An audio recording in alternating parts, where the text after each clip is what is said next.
Bem, galera, eu sou o professor Edori Carelli e nesse vídeo nós vamos aprender como se encontra a raiz de uma função utilizando o método de Newton-Raphson.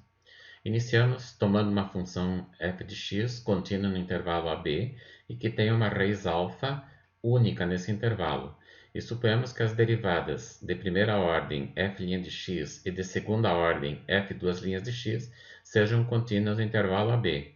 E também vamos supor ou vamos exigir que a primeira derivada seja diferente de zero. Como isso funciona? Então, o nosso objetivo vai ser formar uma sequência de retas tangentes à curva, sendo que a primeira passa pelo ponto x0, f de x0, a segunda pelo ponto x1, f de x1, assim sucessivamente até chegar ao ponto xn, f de xn. À medida que a sequência de pontos x0, x1, x2 até o xn se aproximarem do alfa, nós estamos nos aproximando do valor da raiz obedecendo um erro pré-estabelecido. Graficamente, ele funciona da seguinte forma. Nós temos aqui a curva em vermelho, que é a função. Temos o ponto x0 e o f de x0, e por esse ponto x0, f de x0 é que vai passar a reta tangente. A reta tangente ela vai cortar o eixo x num ponto que vamos determinar de x1. Então aqui nós temos um triângulo cujo lado adjacente é formado pelo x1, x0, e o lado oposto é formado pelo f de x0 e o ponto x0, e a hipotenusa do triângulo é formada pela reta tangente à curva no ponto x0, f de x0. Bom, observem então que a reta tangente corta o eixo x no ponto x1, e esse ponto x1 está bem mais próximo do alfa do que estava o x0. Mas o nosso objetivo é a aproximação do ponto alfa. Então, no ponto no ponto x1, f de x1, vamos passar uma nova reta tangente, que é representado por essa linha preta, que ela vai cortar o eixo x no ponto x2. E observe então que nós temos um triângulo agora de x2, x1 e x1, f de x1.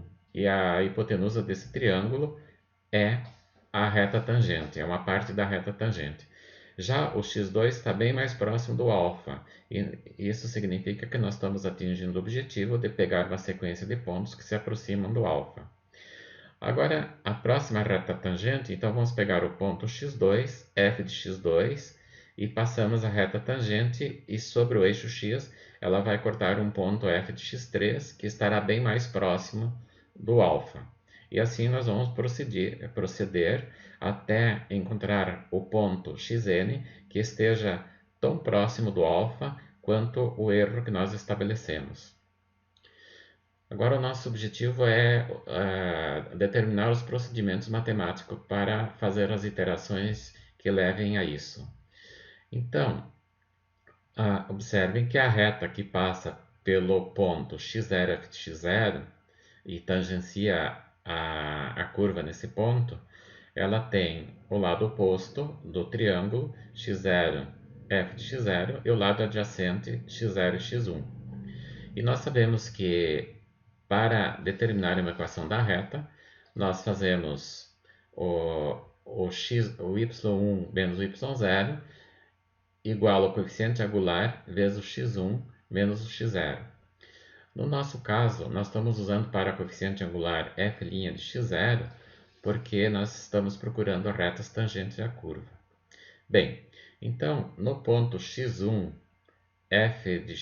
no ponto x1, sobre o eixo y, ou melhor, sobre o eixo x, nós temos o y igual a zero. Por isso que o y1, no caso, vai ser 0 menos f de x0, que é a imagem do ponto zero. Então, nós temos a reta que corta a que passa pela curva no ponto x0, y0 e corta o eixo x no ponto x1, y0. E o coeficiente angular é a derivada da reta no ponto. Resolvendo a equação, então nós vamos ter que menos f de x0 vai ser igual ao coeficiente angular, bem, o f' de x0, vezes o x1 menos o x0. Agora o nosso objetivo vai ser isolar o x1. Então, iniciamos isolando o x1 menos o x0. A derivada que multiplica o x1 menos x0 passa dividindo o menos f de x0. Assim, nós temos que o x1 menos x0 vai ser igual entre o quociente da imagem da função no ponto x0 e a imagem da função derivada no ponto x0 com sinal negativo. Agora isolamos o x1, que era o que nós queríamos. Aqui no gráfico, nós queríamos saber qual é o valor do x1, com o objetivo de formar a sequência de pontos que se aproxima do alfa. Então, o x1 vai ser o x0 menos a imagem da função no ponto x0 dividido pela imagem da derivada da função no ponto x0. O próximo passo é determinar onde a segunda reta tangente corta o eixo x. Então, trocamos aqui o x1 por x2 e o x0 por x1. E vamos obter x2 igual a x1 menos a imagem da função no ponto x1 dividido pela imagem da derivada da função no ponto x1. Assim, procedemos na sequência até o xn mais 1, que é o valor do x, onde a última reta tangente corta o eixo x, e ele vai ser dado pelo xn menos a imagem de f no ponto xn dividido pela imagem da derivada de f no ponto xn. Esse ponto xn mais 1 vai ser um ponto tão próximo de alfa quanto ao erro que nós estabelecemos como relevante. Bem, na sequência, então, nós precisamos de ter garantia que o método chegue até essa raiz, ou seja, que a sequência x0, x1 até xn seja convergente ao ponto alfa. Então, no método de Newton-Raphson, nós exigimos as seguintes condições: que a derivada f' e a segunda derivada f de umas linhas de x, elas sejam diferentes de zero e preservem o sinal no intervalo AB. E também que o ponto x0 seja tal que a imagem de f no ponto x0 vezes a imagem da derivada de f da segunda derivada de f no ponto x0 seja maior que zero. Na sequência, nós vamos mostrar um exercício, um exemplo de como se aplica esse procedimento utilizando o Excel, visto que fazer os cálculos do Excel é mais rápido do que usar uma calculadora comum. Bem, então, utilizando o Excel, nós vamos determinar a raiz da função f de x igual a x na quinta mais x na terceira menos 3, cuja derivada f' de x é 5 que multiplica o x na quarta, mais 3 que multiplica o x na segunda, e a derivada menos 3 é zero. E a derivada segunda, então, vai ser 4 vezes 5, 20, x na terceira, mais 2 vezes 3, 6x.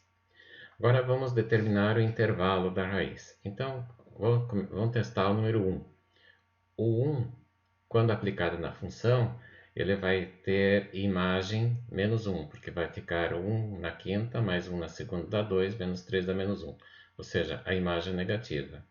E o 2 vai ser 2 na quinta, que é o 32, mais 2 na terceira, que deu 8, a soma dá 40, 40 menos 3 dá o 37. Então, significa que a imagem do 2 é positiva. Como a imagem no intervalo passa do negativo para o positivo, em algum lugar ela vai assumir o valor zero. Então, significa que tem uma raiz no intervalo 1, 2. Agora, a derivada é maior que zero em todo o intervalo aberto 1 e 2. Como é que a gente sabe que é em todo o intervalo? Então, basta olhar aqui que os expoentes do x, ambos são pares, x na quarta e x na segunda. E os coeficientes têm sinal positivo.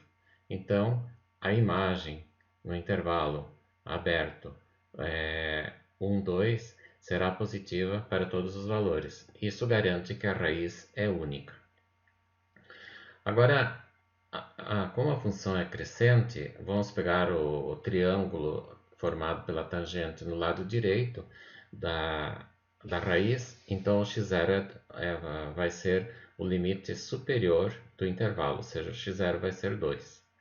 A garantia de que nós vamos encontrar a raiz vai ser dada pelas condições que a derivada é diferente de zero no ponto 2 que é o x0. A segunda derivada é diferente de zero no ponto 2. E o produto da imagem do 2 pela segunda derivada é positivo. Nós já vimos que a imagem do 2 é positiva e a derivada nesse local é positiva, então nesse ponto é positiva, então o produto é positivo. E agora nós vamos determinar a raiz da função com um erro menor que 0,0001, ou seja, 4 casas de exatidão após a vírgula. Iniciamos então na primeira iteração, iniciamos com o x0, que é 2. Daí aqui nós vamos calcular a imagem do 2. Então, vamos ter x na quinta, significa que a gente vai pegar o 2 no expoente 5, mais x na terceira, então pegamos o 2 no expoente 3 e menos o 3. Então aqui nós temos a imagem do 2. Agora vamos pegar a imagem do 2 na derivada. Então vamos ficar com 5 vezes o x do valor do 2 do expoente 4, mais 3 vezes o 2 no expoente 2. Deu 92. Aqui vamos escrever então o quociente do 37, que é a imagem do 2 na função, pelo 92, que é a imagem do 2 na função derivada. Então, obtemos o valor 0,402,17. Agora aqui encontramos o valor do x2, que é o x1, porque o x0 é o 2. Então, o x1 vai ser igual ao x0, que é o 2, menos o quociente da função pela derivada. Vai dar 1,59. E nesse caso nós vamos escrever o erro. Então escrevemos absoluto, para dar o valor sempre positivo, do x1 menos o x0. Aí fecha. Então, veja que o erro é 0,4021. Bom, para determinar o próximo x, então nós vamos adotar, para determinar o x2, nós vamos tomar como valor o x1. Então aqui está o x1, não deu certo, 2. Agora aqui, isso, agora o x1 está colocado. Então, como já está programado, basta determinar o valor da imagem do 1,59 na função, da derivada do 1,59 na função, o quociente da função pela derivada, o valor do x2 e o erro. Então, note que o erro diminuiu de 0,40 para 0,28. Na próxima iteração, nós vamos usar o valor do x2. Então, teremos aqui igual o valor do x2. Como já está programado, encontramos a imagem desse valor, a imagem pela derivada, o quociente da função pela derivada e o valor do x3. E aqui o erro. Agora, esse valor do x3 será o valor que usaremos na quarta iteração para determinar o x4. Aí, como já está programados, encontramos a imagem do 1.15 na função, a imagem do 1.15 na derivada da função, o quociente entre a imagem da função, que é o 0,59, e a imagem da derivada, que é o 12,88. Aqui vai aparecer o valor do x4, e aqui então nós temos o erro. Observem que o erro já temos precisando de uma casa depois da vírgula. esse valor que faz papel do x4 vai ser utilizado para determinar o x5. Então, nós temos aqui o x5, achamos a imagem do x4, a imagem do x4 na derivada, o coeficiente da imagem da função pela imagem da derivada e o valor do x5. E aqui então nós temos o erro. Já estamos com duas casas de precisão após a vírgula. O valor do x5 vai ser utilizado na sexta iteração para determinar o x6. Então, aqui já, por alguma razão, já estava pronto. Essa é a imagem do x5. Essa é a imagem do x5 na derivada. Este é o quociente e esse é o valor do x6. Nesse caso, nós temos então o 1,77 no expoente menos 5. Ou seja, o 1 está na quarta casa depois da vírgula, na quinta casa depois da vírgula. Então a gente pode escrever da seguinte maneira: 1.12341. Quer dizer, chegamos no erro que nós queríamos. Aí nós temos então o valor do x que utilizaríamos para encontrar o x7 é aqui não precisamos, que a gente só quer 4 casas depois da precisão de 4 casas, então apagamos. Quer dizer, a raiz aproximada com até a quarta casa, com precisão até a quarta casa, é 1.1053.